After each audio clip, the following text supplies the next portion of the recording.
ఈరోజు చల్లని సాయంకాలం మీ అందరి సమక్షంలో దేవాలయ ప్రాంగణంలో కలుసుకున్నాము. చాలా సంతోషంగా ఉంది. ఇంకా చెప్పాలంటే ఇక్కడ ప్రతి విద్యార్థికి నా ప్రేమాశిస్సులు. ఎందుకంటే భగవద్గీత నేర్చుకుంటున్నాను. మనకు తెలుసు English, Telugu, science, social, maths, computers as యూజువల్గా ఇవి నేర్చుకుంటారు. భగవద్గీత ఇది నేర్చుకోవడం అనేది మీ పూర్వజన్మ సుకృతం ఉంటేనే. అలాంటి విద్యను నేర్పిస్తున్న మన కిషోర్ సార్ గారికి ప్రత్యేక ధన్యవాదాలు, నమస్కారం. మీ అందరికీ గైడెన్స్ ఇస్తున్నారు లక్ష్మీ అరుణ గారు. ధన్యవాదాలు. మనకి దేవాలయం సంస్థ వారందరికీ కూడా నా ప్రత్యేక నమస్కారములు. ప్రమాణం తప్పట్లు లాస్ట్ సర్వత్ ముఖ్యంగా చెప్పేది ఏంటంటే భగవద్గీత ఇది తిక్కయ్య, నన్నయ్య ఇలాంటి కవులు రచించింది కాదు. భగవంతునితో చెప్పబడింది భగవద్గీత.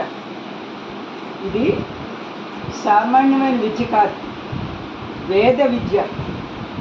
మనం ఓంకారం అని స్టార్ట్ చేస్తాం. ఓం అనే శబ్దం ఎలా వచ్చింది? శంకరుని డమరకంలోంచి వచ్చింది. అది సృష్టికి మొదలన్నమాట. ఆ శబ్ద ధ్వనియే నా మా సి వా యా, పంచాక్షరి మంత్రం అంటారు దీన్ని. ఇది భగవద్గీత. మీకు తెలుసా, ఇది ఒక వేద భాషను మీరు నేర్చుకుంటున్నారు, సంస్కృత భాష. ఇది సామాన్యులకు అర్థం కాదు.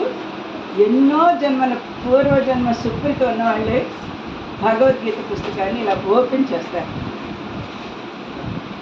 కాబట్టి మీకు భగవద్గీత చదవటం వల్ల బుద్ధి వికసిస్తుంది, జ్ఞాపక శక్తి పెరుగుతుంది.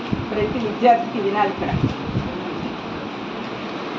జ్ఞాపక శక్తి పెరిగితే మనం ముందు ఎదుర్కోవాల్సిన పరీక్షలన్నీ మంచి మార్కులతో ఉత్తీర్ణత పొందుతాం. తర్వాత ఇది భగవద్గీత అనే గ్రంథము పుట్టినరోజు జరుపుకునే గ్రంథాల్లో ఏకైక గ్రంథం గీతా జయంతి.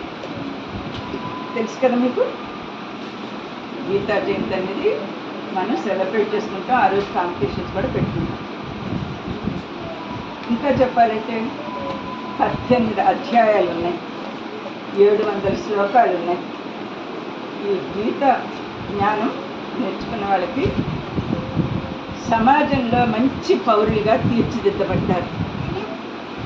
ఆ తర్వాత జ్ఞానాన్ని సిద్ధింపజేసుకుంటారు, మోక్షం కలుగుతుంది. కాబట్టి ప్రతి ఒక్కరూ భగవద్గీతను చదవాలి, చదివి జ్ఞానవంతులు కావాలని నా కోరిక.